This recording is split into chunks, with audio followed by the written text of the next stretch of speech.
Langsung saja kepada Bapak Haryadi, Director of Operation and Information Technology PT POS Indonesia. Selamat menyaksikan.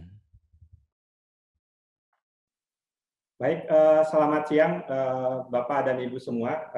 Dalam kesempatan siang ini saya akan sharing terkait dengan program transformasi yang kita lakukan di POS Indonesia dalam menjawab tantangan bisnis, terutama di bisnis kurir dan logistik, bisnis jasa keuangan ke depan. Saya akan share slide presentasi, mungkin bisa di... Baik, mudah-mudahan bisa dilihat materi presentasi yang sudah saya siapkan. Next. Ya, ada 3 agenda yang basically akan saya sharing. Yang pertama adalah introduction mengenai POS Indonesia, kemudian industry analysis, dan yang ketiga adalah terkait dengan program transformasi yang kita lakukan di POS Indonesia. Baik, mungkin buat Bapak dan Ibu yang mungkin tidak mengenal POS Indonesia yang detail, kita sebuah entitas perusahaan yang sudah berusia 275 tahun di tanggal 26 Agustus 2021 kemarin. Jadi dalam perjalanan sejarahnya kita establish di tahun 1746, kemudian kita menjadi UPU. UPU itu adalah Universal Postal Union, sebuah organisasi yang menaungi semua kantor pos di seluruh dunia yang beranggotakan lebih dari 200 negara. Kemudian kita di 1897 kita sempat memiliki bank, Pos Parbank, yang kemudian menjadi cikal bakal menjadi Bank BTN yang di spin off di tahun 1963. Kemudian tahun 1965 kita menjadi perusahaan negara postal. Tahun 76 menjadi Perum Pos and Giro. 92 kita sempat memiliki Bank Rajawali atau Bank Pos. Kemudian tahun 95 kita resmi menjadi State Owned Enterprise atau yang kita kenal dengan BUMN saat ini. 2009 kita memiliki 3 anak perusahaan, leverage dari bisnis kita yang ada di kurir, yaitu dari sisi pos logistik untuk logistik bisnis, pos finance buat fintech, dan kemudian di pos properti. Kemudian di 2014 kita sempat memiliki bank, Taspen Pos, sampai kita spin off tahun 2017. Jadi ini adalah perjalanan panjang dari POS Indonesia agar Bapak dan Ibu semua memahami presentasi berikutnya. Next.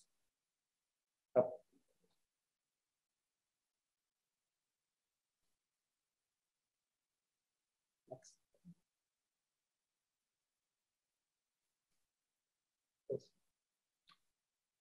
Mohon maaf. Oke. Baik. Seperti yang tadi saya sampaikan di depan bahwa POS Indonesia itu selain menjalankan bisnis kurir logistik dan jasa keuangan di induk atau di holding, kita memiliki 3 engine bisnis di anak perusahaan, itu adalah pos logistik, kemudian untuk logistik bisnis, pos properti untuk meningkatkan utilisasi dari aset-aset yang di pos, dan kemudian ada pos finance buat jasa keuangan. Kemudian kita juga punya afiliasi perusahaan di Dapen Pos, ada Dapen CPO Utama dan Dikarya. Kemudian kita punya Yayasan Pendidikan Bakti Pos, kita memiliki Poltek Pos dan juga STIM Logistik. Next. Baik, terkait dengan memang hampir semua kantor pos di dunia memang terkenal heavy base ya, karena kita memang menggunakan menjalankan bisnis all style ya. In the past kita memang memiliki 11 regional dan kita sudah lakukan restructuring menjadi 6 regional dengan 43 kantor cabang utama, 169 kantor cabang, dan lebih dari 3.700 kantor cabang pembantu, dengan juga melibatkan agensi ya, agensi baik di bisnis kurir logistik maupun di jasa keuangan, dan juga kemitraan dalam bentuk Ranger Mobile.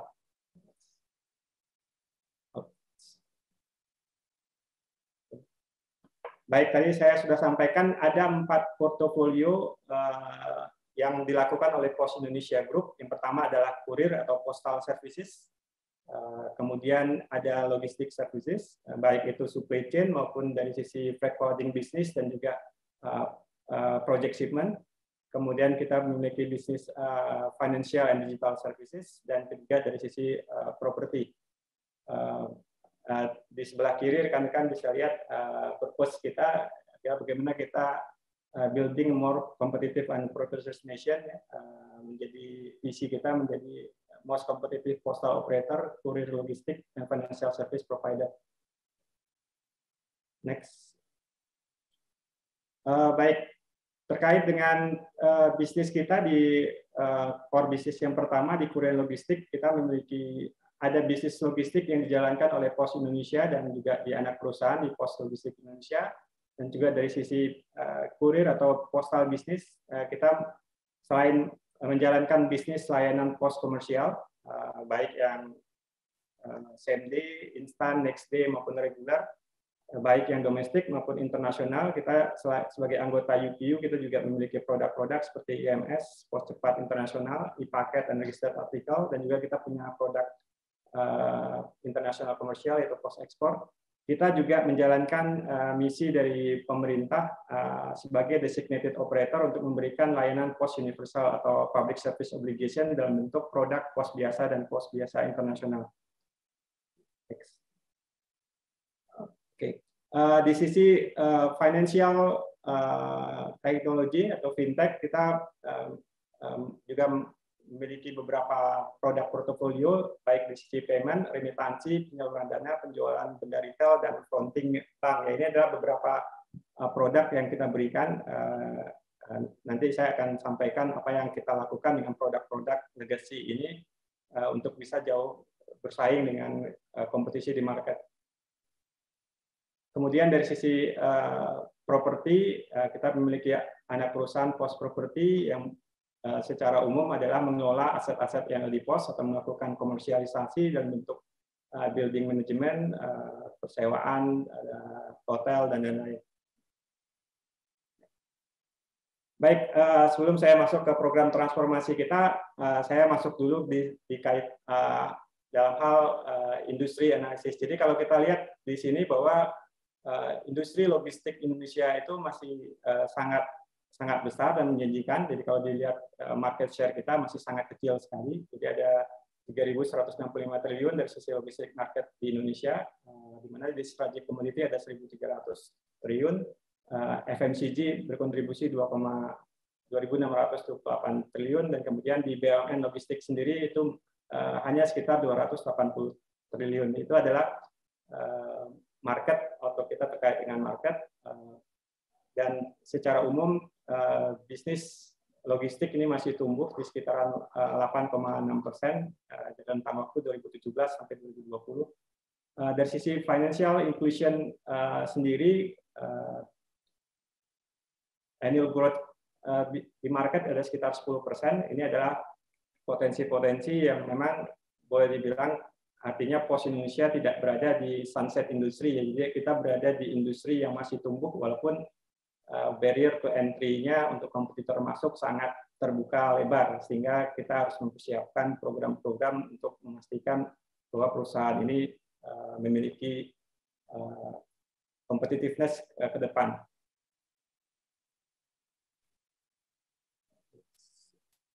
Ini adalah beberapa update terkait dengan bagaimana market di sisi postal atau courier express dan parcel naik 12,77%. Berikutnya, kemudian dari sisi logistik sendiri ada CAGR-nya 9,22%. Next. Di sisi e-commerce sendiri kita bisa lihat bahwa terjadi kenaikan yang signifikan, dari sisi e-commerce yang diharapkan ini akan naik di 28% CAGR-nya dari tahun sampai tahun 2025.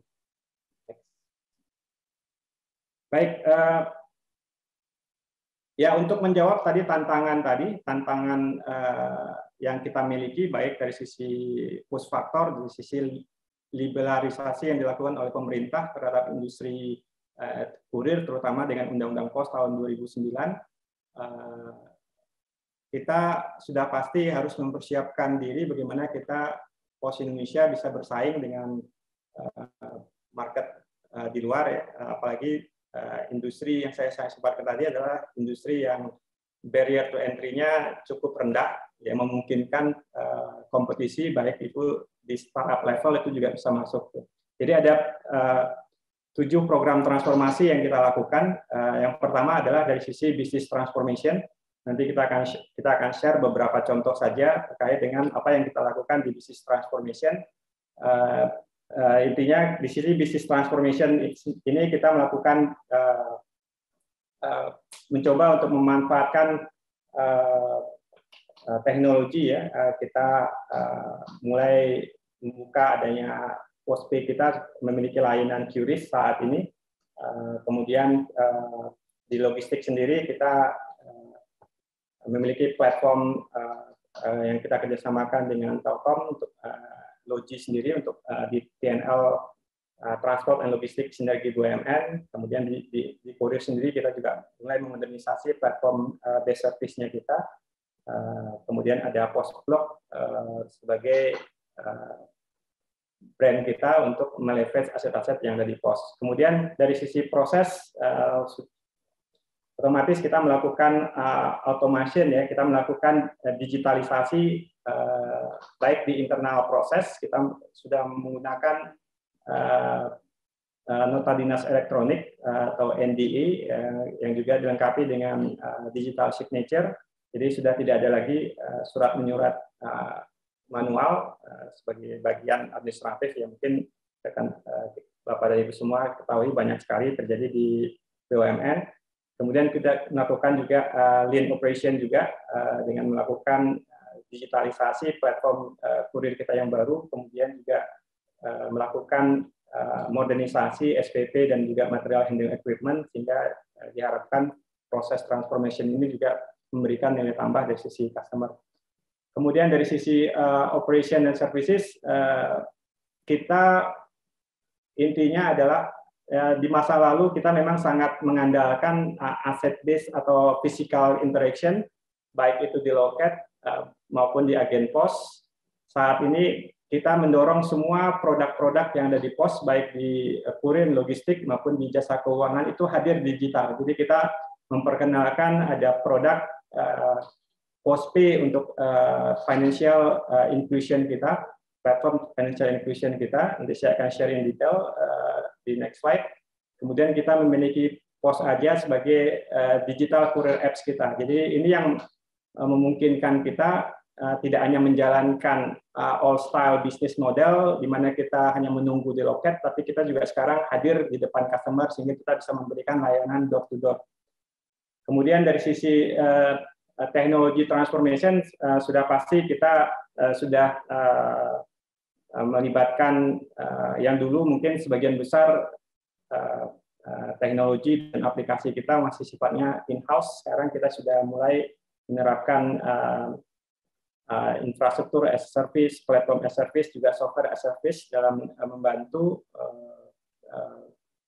agilitas kita untuk menjawab requirement dari sisi bisnis. Kemudian dari sisi ISA transformation sudah pasti kita lakukan beberapa program terkait dengan digital talent, dengan IPMS-nya kita, dengan performance management system dan talent pool. Kemudian dari sisi organisasi kita juga melakukan penguatan dari sisi sales dan operasi organisasi kita, baik di level regional maupun sampai ke level titik paling bawah. Sedangkan di sisi culture kita memiliki value akhlak yang memang kita terjemahkan dalam subcluster, itu adalah pasti. Next. Baik, ini hanya beberapa update yang saya sharing terkait dengan program transformasi yang kita lakukan.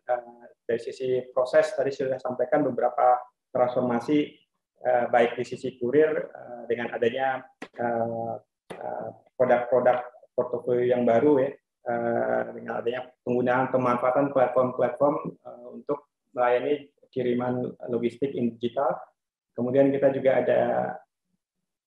juga sudah mengembangkan adanya QRIS sebagai standar pembayaran nasional, di mana Pos Indonesia ini juga berperan baik sebagai issuer maupun dari sisi acquiring dan juga sebagai merchant. Jadi dengan adanya QRIS POS Indonesia kita bisa menjalankan ketiga peran ini sekaligus, sehingga ini yang menjadi competitive advantage kita untuk bermain di financial technology. Dari sisi proses transformasi, kita melakukan transformasi dari bisnis proses kita, di mana di setiap milestone proses kita sudah memanfaatkan teknologi seperti RFID scanner, sehingga semua proses-proses yang tadinya dari sisi time study-nya mungkin butuh waktu, sekarang dengan adanya digitalisasi RFID scanner ini proses kita di indoor proses terutama ini akan ada percepatan, dan juga semua milestone yang ada di proses delivery door to door itu kita bisa monitoring. Ini adalah kunci kita untuk menjawab tantangan dari sisi visibilitas yang lebih baik terhadap kiriman-kiriman yang dikirimkan oleh pengirim melalui POS Indonesia. Kita juga memperkenalkan adanya sorting mesin untuk melakukan sorting di indoor prosesnya kita, sehingga proses pemilahan kiriman pos itu jauh lebih baik. Dan juga pastinya implementasi dari X-ray untuk mencegah irregularitas yang terjadi. Dari sisi product and channel, ini salah satu contoh saja bahwa kita seperti yang saya jelaskan di depan, kita membawa semua produk-produk kita yang ada di loket atau agen pos itu ke digital, di mana semua customer itu bisa dengan memanfaatkan aplikasi pos aja itu bisa melakukan booking order, baik itu kiriman domestik maupun kiriman internasional. Juga di financial technology juga kita juga membawa semua produk-produk kita yang ada di loket di digital apps, ada di yang itu memfasilitasi untuk produk-produk payment kita. Kita memiliki lebih dari 700 biller yang saat ini dan terus bertambah. Remitansi atau mungkin Bapak dan Ibu yang dulu pernah memanfaatkan pengiriman uang melalui wesel di kantor pos, sekarang juga sudah hadir di aplikasi. Penyaluran dana ini terutama untuk sebagai wujud kita untuk mempermudah atau mempertanggungjawabkan semua program-program distribusi dana dari pemerintah dalam bentuk BST dan bantuan sosial tunai dan bantuan sosial non tunai. Kemudian penjualan benda retail baik materai, konsinyasi dan filateli, baik juga terkait dengan fronting yang ada di fronting yang kita lakukan terhadap bank dan juga beberapa asuransi. Jadi semua itu sudah kita pindahkan juga digital. Jadi inilah competitive advantage-nya kita, di mana POS Indonesia tidak hanya hadir secara fisik, tapi juga hadir secara online. Jadi mungkin tidak terlalu banyak kompetitor yang memiliki layanan di dua sisi yang berbeda ini. Next. Di sisi product and channel juga di anak perusahaan kita juga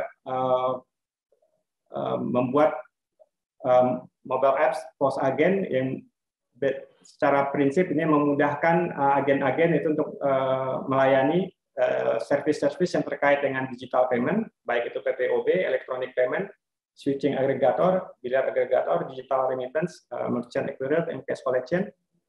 Juga pastinya juga dari sisi lending and investment, dan juga dari sisi digital solution. Ini adalah produk yang kita dorong ke depan untuk POS Finance Indonesia untuk bisa mendapatkan posisi di marketnya sendiri.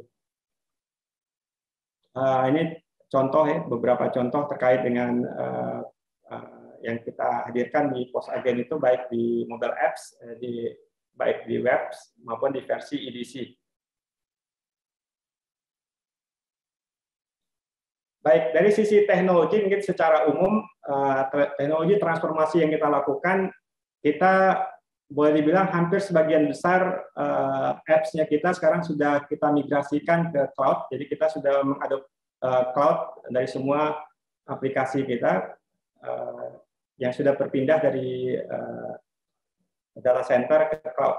Dan juga dalam pengembangannya kita sudah beralih dari monolitik ke microservice. Ini yang memungkinkan POS Indonesia bisa menjawab requirement dari sisi bisnis untuk pengembangan arsitektur aplikasi yang jauh lebih cepat, dan pastinya kita menggunakan agile methodology ya, gimana semua proses tadi requirement tadi bisa kita percepat. Jadi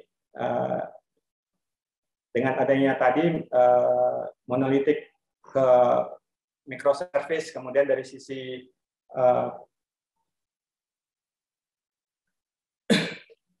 agile methodology tadi itu memungkinkan POS Indonesia itu untuk bisa menghasilkan produk-produk, terutama produk-produk digital yang jauh lebih cepat, lebih agile, dan juga bisa kita kontrol. Ini hanya beberapa contoh yang kita mekanisme yang kita lakukan di sisi teknologi. Jadi agile metodologi dengan prinsip DevOps itu memungkinkan kita untuk melakukan proses pengembangan yang secara continuous, sehingga proses time yang kita perlukan di masa lalu untuk menghasilkan atau mengupdate sebuah produk yang butuh beberapa bulan, saat ini bisa kita selesaikan dalam hitungan minggu. Oke. Dari sisi teknologi juga kita sekarang juga melakukan atau mengembangkan universal front end. Jadi semua aplikasi kita yang ada, baik yang ada di Loket maupun di agen POS, itu kita hanya satu single front end, di mana semua back-end proses kita terconnected di situ. Jadi ini akan memudahkan user-user kita untuk mengakses hanya satu aplikasi untuk mengakses semua layanan yang ada di POS Indonesia.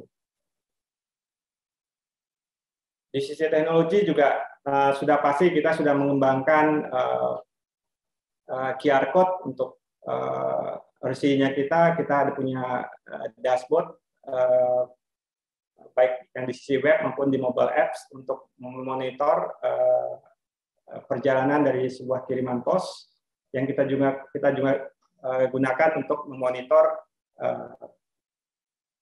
utilisasi dari sebuah kendaraan dan juga rute-rute yang dipilih baik di sisi first mile, di mid mile maupun di last mile delivery. Ini hanya beberapa contoh dashboard yang kita miliki untuk memonitor kiriman-kiriman kita yang misalnya punya potensi menginap di kantor asal atau kantor tujuan, atau yang memiliki potensi keterlambatan di mid mile dan lain-lain.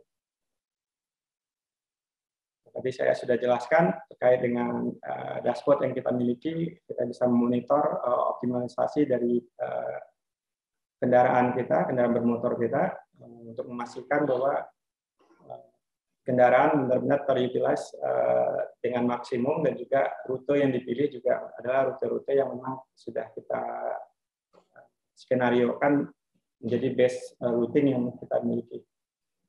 Di sisi command center kita di War Room, kita juga sekarang memiliki dashboard untuk memonitor kiriman-kiriman yang akan jatuh tempo, dan juga kiriman-kiriman yang memang sudah melebihi SLA. Ini adalah dashboard-dashboard yang tidak hanya karena base-nya adalah internet, ini bisa diakses oleh semua insan-insan POS Indonesia dalam jajaran operasi, dan juga kita juga memiliki mobile app versi yang bisa digunakan oleh jajaran operasi untuk memonitor semua milestone yang ada di masing-masing kantor. Ini hanya beberapa dashboard yang kaitannya dengan penjualan di produksi, dashboard dari sisi SLA, dashboard terkait dari sisi korporasi, marketplace, kiriman luar negeri, dan juga dashboard mobile yang kita siapkan untuk jajaran operasi yang ada di paling bawah untuk membantu mereka di lapangan. Kemudian POS Indonesia sebagai perusahaan, mungkin perusahaan keuangan non-bank yang pertama kali yang hadir, seperti saya sampaikan tadi, kita juga memiliki, kalau bank memiliki core bank system, kita juga memiliki core giro system, yang ini basically menjadi platform kita untuk menjalankan bisnis-bisnis jasa keuangan di POS Indonesia, baik untuk billing pembayaran, remitansi, fund distribution, bank channeling, maupun logistik product and services. Ini beberapa yang kita lakukan dengan memanfaatkan CGS, tadi saya sudah sampaikan fund distribution, ada transaksi untuk di banking dan juga transaksi asuransi dan lain-lain, dan juga transaksi payment. Ini ada beberapa contoh infrastruktur yang kita migrasikan yang tadi sifatnya monolitik menjadi microservices. Di pos logistik sendiri kita juga memiliki end-to-end logistik sistem, mulai dari adanya CRM, kemudian ada order management system, TMS, warehouse management system, dan juga vendor management system, dan juga ERP system yang kita manfaatkan sehingga semua operasi kita mulai dari open file sampai close file itu bisa kita monitor dengan baik untuk memastikan bahwa kita memberikan value added ke customer. Ini adalah beberapa program HCM transformasi yang kita lakukan di bagaimana menciptakan hubungan industrial yang harmonis, mengintegrasikan budaya akhlak, transformasi organisasi sesuai kebutuhan bisnis, employee mobility, kemudian mengembangkan performance management system yang akan bisa ngedrive perilaku-perilaku yang memang kita harapkan untuk kesinambungan dari program transformasi ini, kemudian menyusun ulang capital life cycle dari sistem. Ini sub culture akhlak yang kita implementasikan dari sisi peduli, antusias, soliditas, totalitas, dan juga integritas. Baik, mungkin itu update presentasi saya terkait dengan program transformasi yang kita lakukan, dan saya berharap banyak diskusi yang kita bisa lakukan di sini. Terima kasih.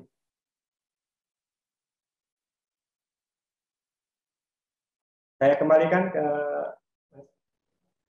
Oke, terima kasih Bapak Haryadi selaku Director of Operation and Information Technology dari PT Pos Indonesia untuk informasi yang sangat luar biasa, tentunya sangat berharga untuk Bapak Ibu semuanya ketahui. Baik, saat ini kita akan masuk untuk Q&A, dan sebelum itu saya mengucapkan selamat menikmati santap siang Bapak Ibu semuanya. Sambil menikmati santap siang tentunya tetap setia mengikuti OPEXCON 2021 hingga selesai. Kita akan masuk untuk sesi tanya jawab ya Pak Haryadi ya, boleh ya Pak? Boleh, silakan. Iya, Bapak Ibu kalau ingin bertanya biar lebih enak mungkin bisa langsung chat di chat box aja ya. Silakan Bapak Ibu tulis di chat box semuanya ya apa yang ingin ditanyakan kepada para pembicara yang sangat luar biasa nanti. Oke. Yang pertama ini ada dari Bapak Gunawan Wicaksono mau bertanya kepada Bapak Haryadi. Bagaimana improvement strategi dari Pos Indonesia dalam menghadapi starter Gojek, Shopee, dan lain-lain.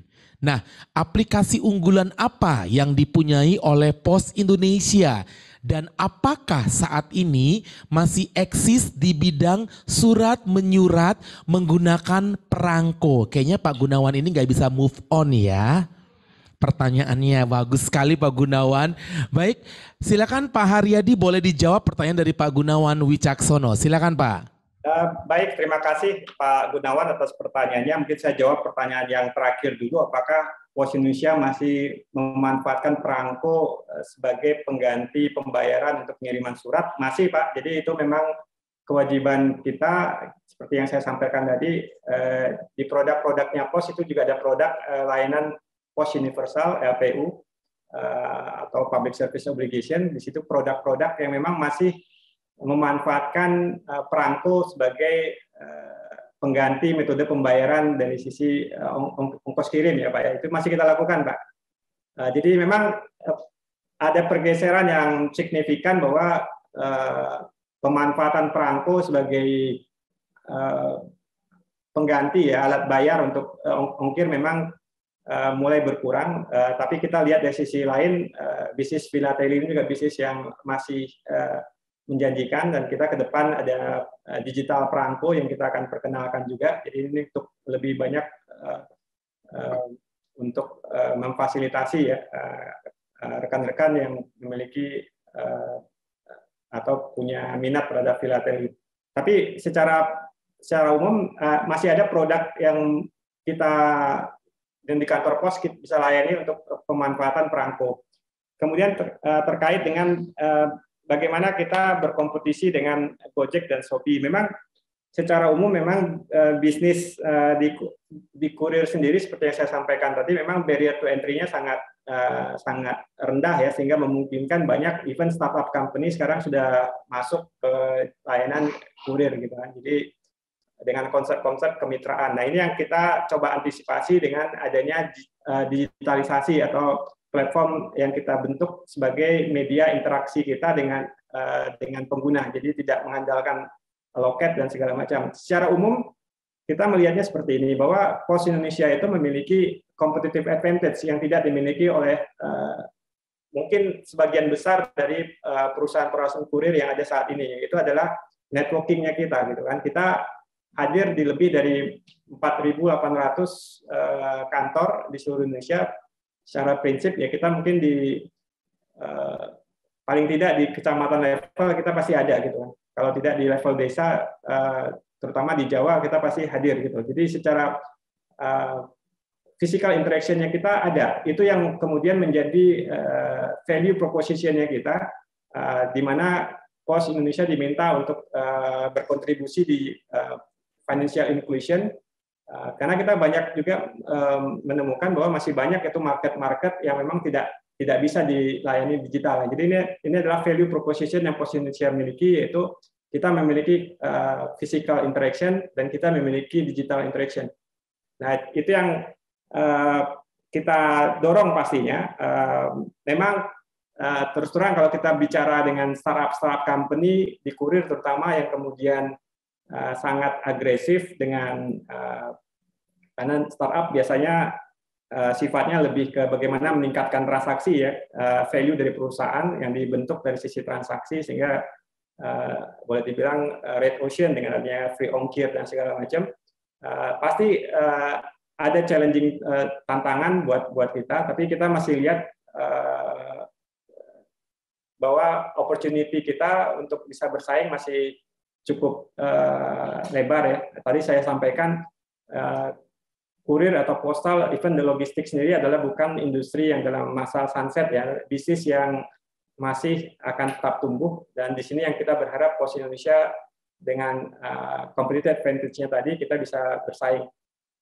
Kita juga mengembangkan produk-produk mungkin yang selama ini dilakukan oleh Red Hailing Company seperti same day atau instan, sekarang Pos Indonesia juga masuk ke sisi itu, Pak. Jadi itu yang kita sampaikan, walaupun seperti yang saya sampaikan, sebenarnya kita masih memiliki core bisnis kita yang masih tetap tumbuh, baik di kiriman reguler maupun di next day service. Demikian, Pak. Iya, terima kasih Bapak Haryadi. Semoga menjawab ya Bapak Gunawan untuk pertanyaannya. Baik, kita masuk untuk pertanyaan kedua. Ini datang dari Panji Rahman. Pak Haryadi, dari transformasi atau inisiatif yang sudah dilakukan, secara company performance berdampak paling besar di area meningkatnya top line atau revenue atau saving di operational cost. Silakan Pak Haryadi. Baik, mungkin kalau saya jawab jujur begini, karena kita program transformasi baru kita kick off di awal tahun, karena direksi pos juga direksi pos yang baru ya, jadi kita melakukan program transformasi ini baru kita kick off dan masih berlanjut sampai detik ini. Yang bisa kita rasakan saat ini adalah pastinya dari sisi operational excellence ya, kemudian dari sisi cost leadership. Memang butuh effort lebih lanjut bagaimana nanti apa yang kita lakukan dari perbaikan kinerja ini, kemudian perbaikan dari sisi cost leadership ini juga nantinya kita harapkan juga akan mendorong top line gitu. Jadi kalau bicara tadi mana yang lebih berkontribusi saat ini ya mungkin lebih dari sisi operational excellence atau kualitas dan juga dari sisi cost leadership.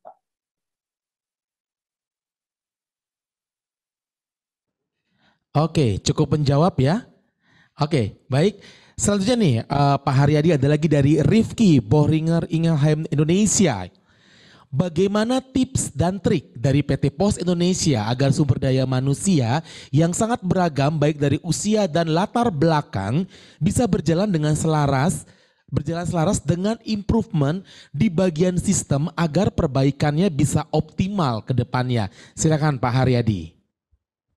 Baik, memang mungkin hampir di sebagian besar perusahaan, apalagi BUMN, mungkin tantangan paling besar memang ada di sisi dari sisi SDM ya, atau human resource. Itu kita tidak bisa pungkiri. Memang pekerjaan kita adalah bagaimana kemudian kita bisa membuat program transformasi ini berjalan dengan efektif. Kita membangun culture yang baru, ada agen-agen perubahan yang kita coba kita dorong semakin lama semakin baik ya ke depan, sehingga artinya siapapun leadernya nanti, semua program transformasi ini akan tetap berjalan secara sustainable, berkesinambungan. Kemudian apa yang kita lakukan ya pastinya kita akan coba melakukan injek yang memberikan atau menambah agen-agen perubahan. Jadi kita ada punya program digital talent. Ini salah satu yang kita perkenalkan untuk membridging gap yang terjadi antara existing SDM yang ada saat ini untuk sampai ke level yang kita harapkan dari sisi digitalisasi ya. Ini memang dari sisi BUMN sendiri kita memang perlu mencapai beberapa target termasuk dengan compliance kita dengan INDI 4.0 dan juga dari sisi IT maturity level. Jadi semua program-program kerja kita arahkan dari sisi itu. Baik dari sisi bagaimana kita meningkatkan kapasitas SDM kita agar memiliki growth mindset untuk bisa mensupport digitalisasi yang dilakukan di Pos Indonesia. Oke, cukup menjawab ya untuk dari Bapak dari Boeing ini tadi ya pertanyaannya. Selanjutnya ada lagi ini mungkin ada 2 pertanyaan lagi ya Pak Haryadi. Ini dari Her Irawan. Pak Haryadi, bagaimana menjaga api semangat karyawan untuk terus improve? Baik, bagaimana menjaga api semangat karyawan untuk improve ya. Pertama ya memang di mana-mana memang ada reward dan punishment ya. Gimana caranya kita untuk jadi sekarang ini kita membuat performance appraisal atau membuat sekarang balance scorecard dan yang lain untuk benar-benar mengkaitkan antara kinerja dan dari sisi reward dan punishment yang akan dimiliki oleh masing-masing individu yang ada di insan pos. Jadi inilah salah satu kita untuk memastikan bahwa semua jajaran yang ada di bawah itu memiliki punya jenjang karir, punya visi yang jelas. Kalau saya lakukan ini, saya dapat apa gitu.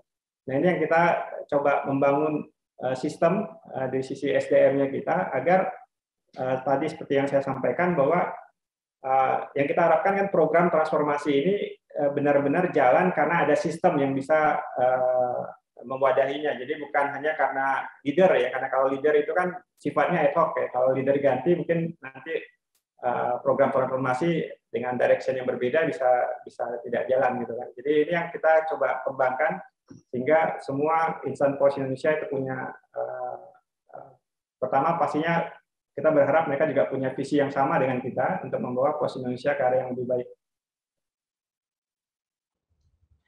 Iya, terima kasih Pak Haryadi, jawaban yang sangat luar biasa. Pertanyaan terakhir ya Pak, sebelum kita melanjutkan dari Theodorus Tio W dari PT Indonesia Power. Izin bertanya nih Pak, ya ini kayak kerja dulu di militer nih Theodorus, ini pakai izin ya. Terkait bisnis vintage pada Pos Indonesia, Posfin, apa yang menjadi pembeda atau benefit yang didapatkan customer terhadap aplikasi lain? Silakan Pak Haryadi. Ya, dari sisi fintech aplikasi yang kita miliki atau Postpay ini memang agak berbeda ya. Kita nggak bisa artinya ini tidak sama dengan fintech payment ya seperti OVO dan lain-lain. Karena basisnya kita adalah core giro system. Jadi kalau rekan-rekan misalnya menggunakan fintech digital payment yang lain mungkin nggak bisa menabung di situ ya, karena ada maksimum dana yang bisa disimpan di situ. Nah kalau di Postpay atau di fintechnya Pos itu bisa dilakukan. Karena seperti yang saya sampaikan tadi, sebenarnya core giro system kita itu mirip-mirip dengan core bankingnya sistem. Tapi kita perusahaan jasa keuangan non-bank gitu. Jadi itu kelebihan yang kita miliki yang tidak dimiliki oleh yang lain.